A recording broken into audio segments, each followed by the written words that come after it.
Welcome to the Dad Show podcast. How y'all doing?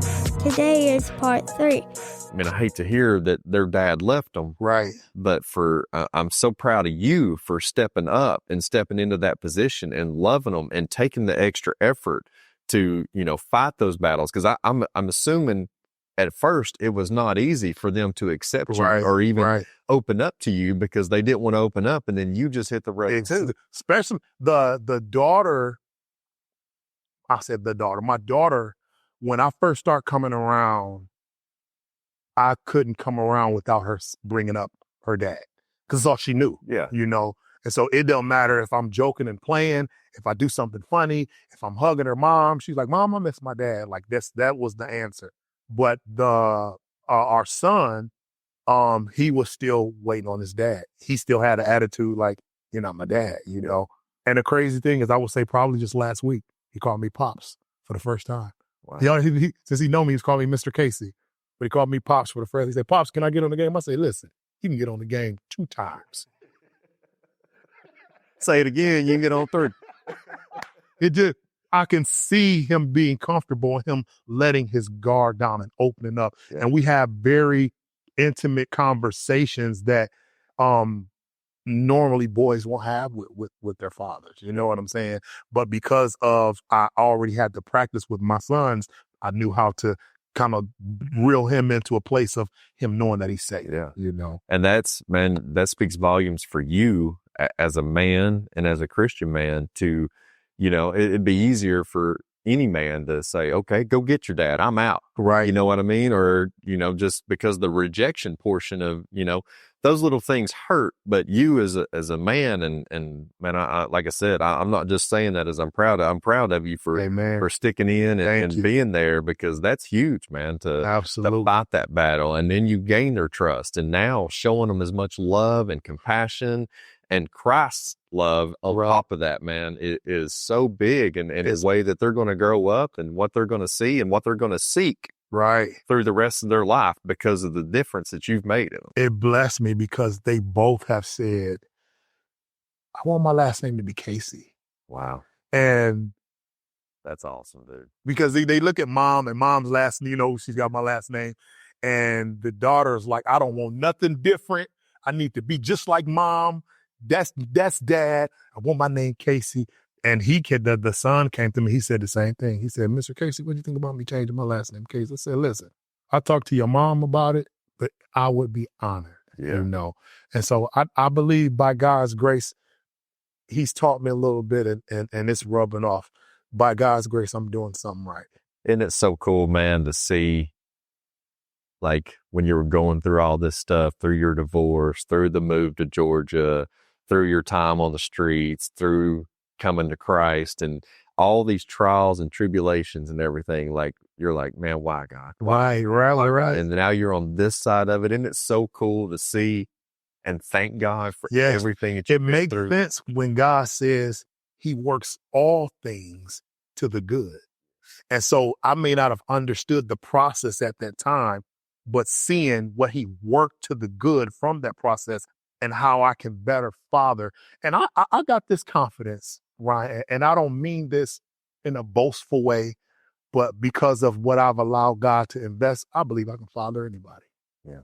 Because I believe that I have the spirit of fatherhood and God teaching me how to cultivate, how to be the source, how to break down, like you break down the soil, to plant the seed, to grow it. I know how to nurture. So I just believe like it could be a grown man and that didn't have his father. And God has given me tools that can help him, that can help heal the boy in him so he can become a better man. Well, I mean, you're qualified. You told me a minute ago that your dad wasn't hardly in your life whenever you were growing up, that your mom.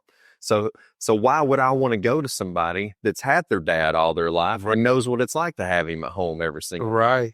Who better qualified to teach someone like that? You know what I mean? Absolutely. My dad, not to harp on this aspect, but my dad was a provider. He went to work, he was at work, and whenever I played baseball, he was the coach, but he was the one that was, "Oh, you hit 5 home runs, but you missed second base. You missed that ground.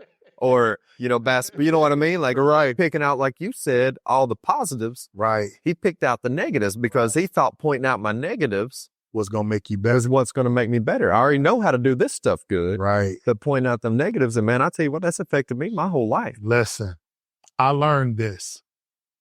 Me and you can grow up in the same household. And I believe this has happened in my family, but I'll use me and you as an example. We can grow up in the same household and we can hear dad say or mom say, you don't do nothing right, you know? And I can take that as, dang, I don't do nothing right. And I'm a failure.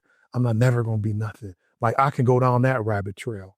And that could be a identity that I begin to walk in and I produce as I get older. Yeah. Is that I don't do nothing right. And then from that same words, if you don't do nothing right, you could take on this perfectionist. So if I do this right, then she'll understand it. So if I do this right, then I'll get her praise. And you have two people grow up in the same household, hear the same word, process it differently, and both of them are still a trauma response. Yeah. My trauma response is not feeling good enough. Your trauma response is now being a perfectionist to gain approval. Yeah, and it happens all the time. Yeah, that's so true, man. And I would prefer to take the approach that you take now, having that over communication, Yeah. compassion, showing love, showing grace. Absolutely. Yeah. Absolutely. And I love that my son, I'm talking about some of the conversations my sons have, they come to me and I wouldn't have dared said it to my dad, you know? Yeah. And the blessing is my sons at 16 and 17 years old, they love God. They got a conviction to please God. They're abstinent. They never smoke. They never drunk. Like they're some good boys. Wow. Absolutely. So and that's pretty unheard of. Yeah. These days.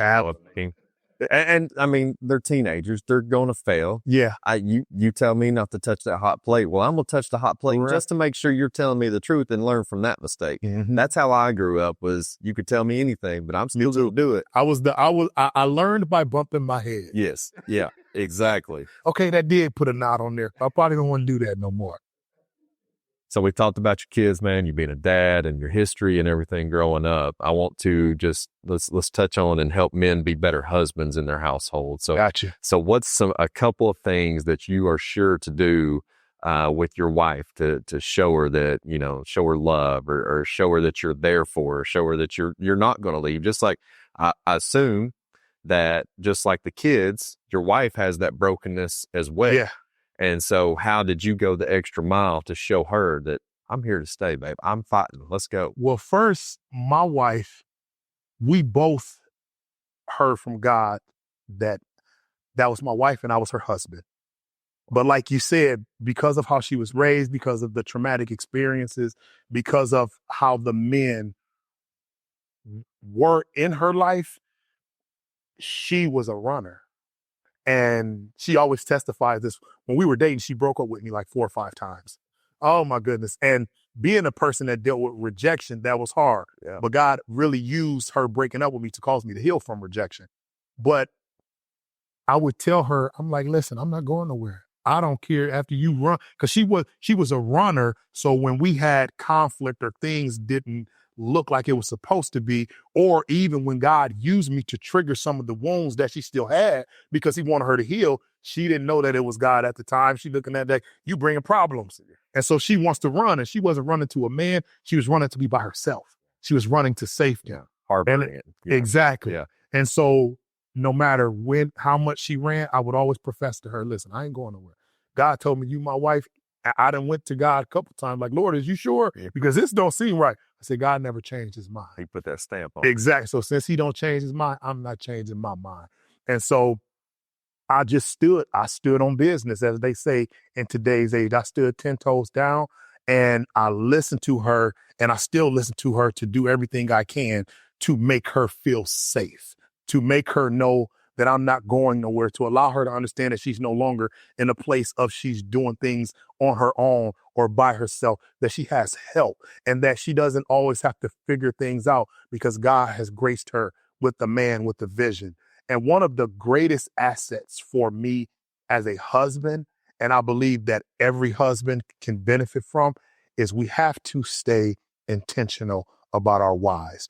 We get into a place where we can start going with the flow, or we get so focused on business and providing and all of these different things when sometimes our wife just need us. Yeah. She just need us to be in the moment. Yeah. And so I'm learning. I ain't gonna say I've learned. I'm learning to be in the moment with my wife and not always talk about the business ideas, not always talk about church, not always talk about ministry, not always talk about what we're doing or what we have to do, but have some time where we can just sit and talk about us and make each other laugh and enjoy each other's company, because we can get so caught up in the technicalities of the relationship that you forget to be in the moment with your person. Yeah. And you have to have those conversations. You have to be in the moment with your person in order for that intimacy to continue to grow so y'all can grow closer together. It's so easy to become business partners. Yes. It's so easy to become, just roommates. Yes. Because you, like you said, you're talking about what needs to be done at the house. You're talking about what needs to be done at the business. And I find me and my wife doing that. Like, we got the kids' appointments. We got the foundation to do. We got the podcast. Like, it's so easy. And that, man, that's so like, I'm sitting here just feeling so much guilt while you're saying this, because I need to just sit in that moment with my wife and spend that intimate time with her. And just, even if we don't talk. You know what my wife has taught me? And she learned this in therapy. And I kind of, when I went to therapy, it reiterated to me, check in with each other. So we do 2 check-ins. And it's not always, scripted, but I'll call her, or she'll call me, or she'll text me, or I'll text her, and we'll say, what have I done to frustrate you or to hurt you that you didn't say anything about? This is an opportunity for you to let me know. And then she'd be like, well, nothing, but when you did this one time, it did make me feel like that. Oh, okay, babe. Well, that wasn't my intentions. It allows us to have those conversations outside of conflict so it don't lead to conflict. But then another thing that we do to check in is, babe, what can I do to love on you or support you this week or today? And that right there is thebomb.com, because we can feel like we're dotting all the I's or crossing all the T's. And I asked my wife, what can I do to love on you or support you? Well, when you get done today, I just need some attention. Yeah. I just need to feel you in my arms, or I need to be in your arms. I just want to lay with you. It gives the opportunity to meet the need without assuming that we're meeting the need. Yeah. Yeah. That's big, man. And to spend that quality time. And opening up that line of communication. Yes. I tell my wife all the time, we need triple C. I need clear, concise communication on everything, whether it's this, I need to go pick the kids up to here, we need to go here. Me too. Or our relationship. Right. I don't need you to say, hey, just go over there and do that. No. Right. Clear, concise communication. And that to me is a big part of my relationship with my kids. Yes. It's a big part of my relationship with my wife, that I want you to 100% know if I'm mad, if I'm happy, or we're doing this, because, man, there's how many problems are in a marriage whenever you don't know what the other person's feeling. And you have to read the other person's mind. I told my wife this. I said, I don't know what you need in the moment. And so if I don't know what you need in the moment, and you have an expectation for what I should be for you or be to you that you didn't articulate to me, I said, babe, I'm going to let you down every time. I said, so do me a favor without pointing the finger at me, because if you point the finger at somebody, they're going to get defensive. If I say, Ryan, you don't love your wife, and you don't do this, you don't do this. If you don't agree with me, you're going to be like, Vince, I just bought my wife something to eat, and I make sure that my wife, you're going to defend yourself because you don't see it that way.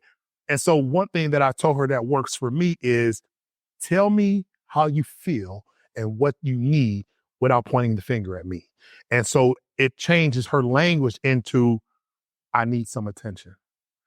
I need some affection. Yeah. And we, like you said, we got superhero syndrome. So you tell me what you need, I'm diving in to give it to you. Or instead of saying, I feel you do this, or I feel you do that, and put me on a defense, I feel unheard when this happens, or I feel insecure if I don't hear from you all day.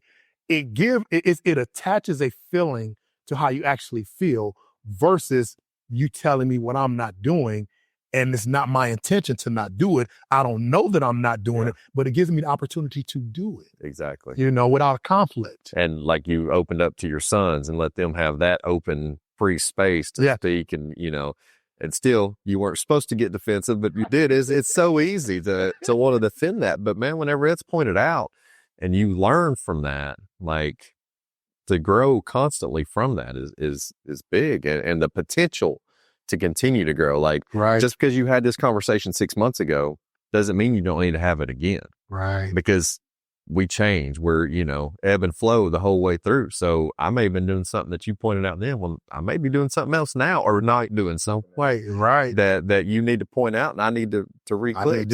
Yeah, absolutely. To go back into this space, one thing I realized is we cannot bully our kids into submission. If we bully our kids into submission, and we're doing that in front of our wives or our person, and we have conflict, and we get to talking to them how we talk to the kids, and they're going to be like, you treat me like I treat the kids. Right. So we have to love our kids. The Bible says this. The Bible says the goodness of the Lord leads a man to repentance. So that means by itself that God is there's not always consequences. There's not always correction. Sometimes God will bless us or love us or allows us to understand that he understands us to get us on the right path. Yeah. And so with that being said, sometimes we just got to pour on a little bit more love. It cures a lot. Absolutely. A lot. So you've kind of hit on a little bit, but my last question for you is how, you take your car in for maintenance. You go get the tires checked, you go get the oil replaced, hey, give it a what do they call it? A 22-point inspection or whatever it is. So how do you put that? You've hit on it a couple times. You and your wife do check-ins together. Right. And, have that open line of communication. Is there anything else that you and your wife do now to make sure that your relationship and your marriage is maintenanced? We do date night once a week. Every week we do date night.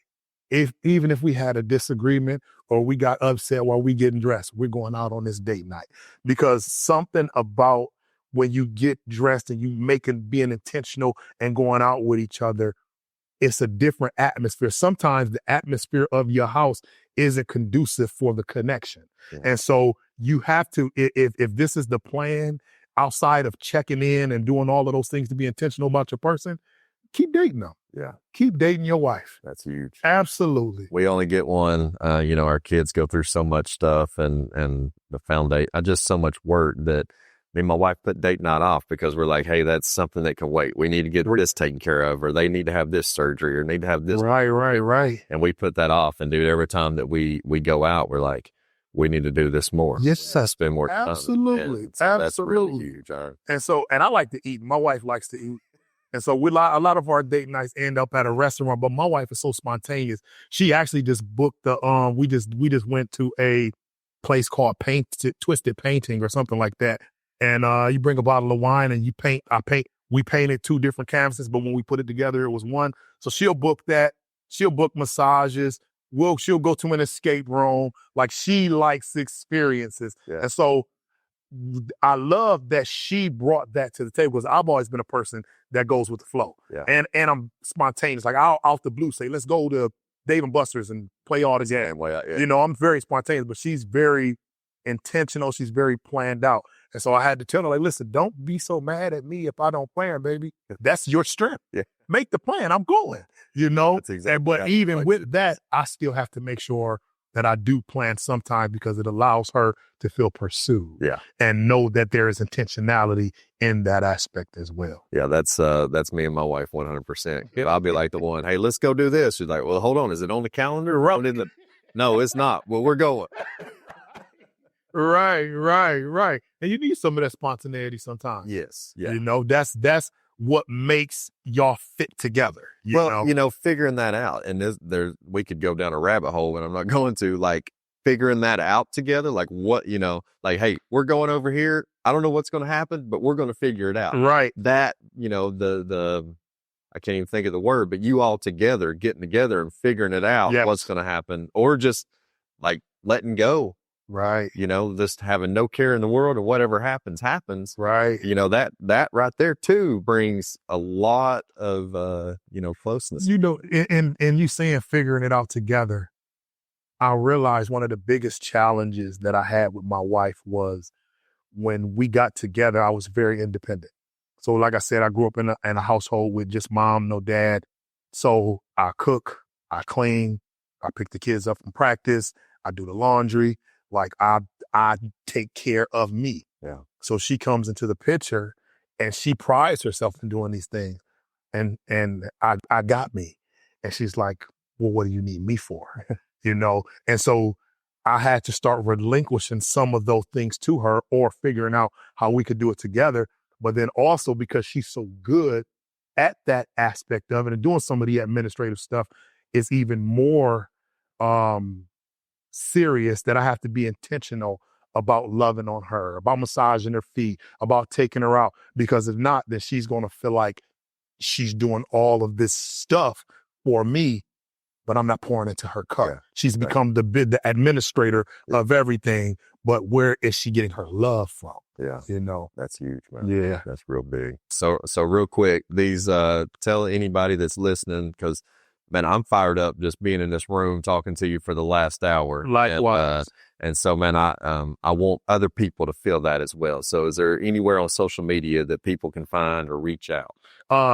Not Your Average Minister. Okay. On all platforms. All right. Not Your Average Minister. Okay. I'll That's put how that you on find the it. screen as well. So that Thank you. So, man, I want to thank you for driving down and being on the Dad Show and being vulnerable, telling your story, telling your testimony, man, because it's helped me today. So I know you're going to help many more. So Absolutely. I can't thank you enough for being here. I appreciate you too, Ryan. Yes, Thanks sir. for having me. Thank you, man. And thank God for divine connection. Yes. Yeah. Absolutely. This is awesome. This is great. So the rest of you, thank you for being with us. I hope you've enjoyed it as much as I have. As always, we love you, we care about you, and we're proud of you. Hope you have a blessed day.